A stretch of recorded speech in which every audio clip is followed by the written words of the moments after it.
Hello, my name is Sam Richardson, and I'm going to tell you about the differences between American healthcare systems and European healthcare systems.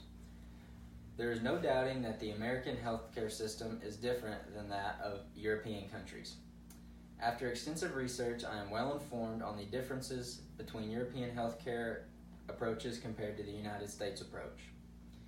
The topics I mentioned will be especially useful in understanding the state of healthcare plans for your personal interest, as well as guiding you to make well-informed decisions for upcoming elections.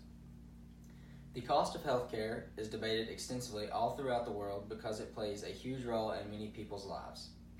There are two main ways of thinking about healthcare costs, and there are both good and bad traits for each. The best solution for everyone involved, in my opinion, would be some sort of mixture of the two ways of thinking.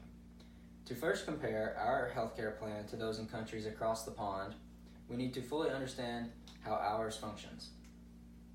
America's healthcare is mostly obtained through private companies.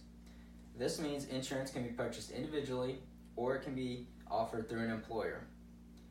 In most cases, health insurance is more expensive when purchased individually rather than through an employer.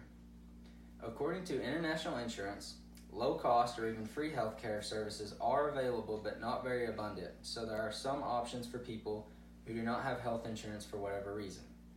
But because these options are very hard to come across, many people go without health insurance.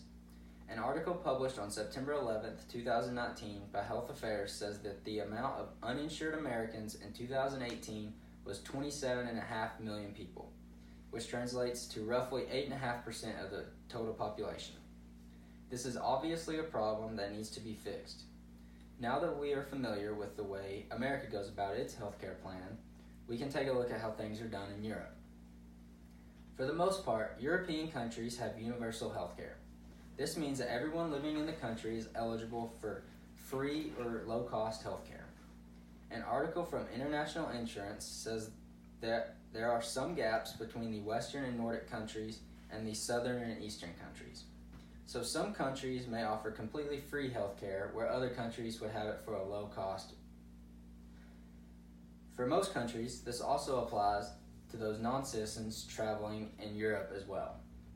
The obvious question that can be asked is, where does the government come up with the funding to be able to afford such a policy? The answer to that question would be taxes. According to Trading Economics, the European tax rate is 38.6%. To be taxed that much in the United States, one would have to earn over $500,000 a year. This high tax rate is a big disadvantage of universal healthcare systems. With this information, we can start to see advantages and disadvantages form for both types of healthcare systems. There are many differences between the healthcare systems of Europe and America, and the impact that the cost of healthcare has on those people is very large. The United States of America has quite expensive healthcare with privately owned companies, whereas most European countries have universal healthcare for low cost or even free prices. With these differences and similarities, I will let you come to your own conclusion about what you think should be best for you. Moreover, it is important to keep these systems in mind when traveling out of the country or if you are looking at possible policies for an upcoming election. I know that with a mixture of these two ways of thinking, we can produce a healthcare system that is not only low cost, out of pocket, but also keeps the tax rate somewhat low.